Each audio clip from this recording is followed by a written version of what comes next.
നിങ്ങളുടെ ആത്മാവിനെ തൊടുന്ന, ദൈവത്തോട് അടുപ്പിക്കുന്ന, ദൈവത്തോടുള്ള ബന്ധത്തിൽ നിങ്ങളെ ഉറപ്പിക്കുന്ന പാട്ടുകൾ, മെസ്സേജുകൾ നിങ്ങൾ കേൾക്കണം.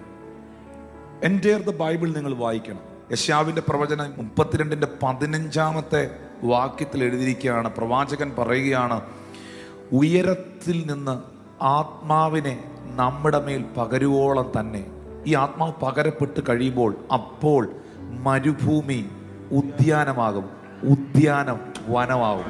നിങ്ങളുടെ ലൈഫിൻ്റെ ആ മരുഭൂമി, വിൽഡർനെസ്, ആ ഡ്രൈനെസ് ഉദ്യാനമാകണം.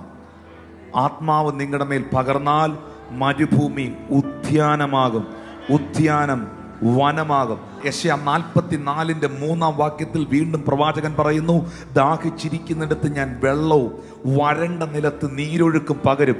നിന്റെ സന്തതി മേൽ എൻ്റെ ആത്മാവിനെയും നിന്റെ സന്താനത്തിൻ്റെ മേൽ എൻ്റെ അനുഗ്രഹത്തെയും പകരും. എൻ്റെ ആത്മാവ് നിന്റെ സന്തതിയുടെ മേൽ വന്നാൽ നിന്റെ സന്തതികളും നിന്റെ സന്താനങ്ങളും അനുഗ്രഹിക്കപ്പെട്ടിരിക്കും. എപ്പോഴെങ്കിലും കണക്ഷൻ പോകുന്നെന്ന് കണ്ടാൽ പെട്ടെന്ന് കണക്ട് ചെയ്യണം. അത് കണക്ട് ചെയ്യാൻ ഒത്തിരി വഴികളുണ്ട്. Personal prayer, praying in tongues, അന്യഭാഷയെ പ്രാർത്ഥന, നല്ല സ്പിരിച്വലായിട്ടുള്ള പാട്ടുകൾ കേൾക്കുക, വർഷിപ്പ് കേൾക്കുക, നല്ല മെസ്സേജുകൾ കേൾക്കുക, പ്രാർത്ഥിക്കുക. എൻ്റെ മൈൻഡിനെ ഡിസ്ട്രാക്റ്റ് ചെയ്യുന്ന സിറ്റുവേഷനിൽ നിന്നും സാഹചര്യത്തിൽ നിന്നും ഓടിക്കളയുക. ജോസഫ് ഇറങ്ങി ഓട്ടിയതുപോലെ ഓടിക്കളയുക.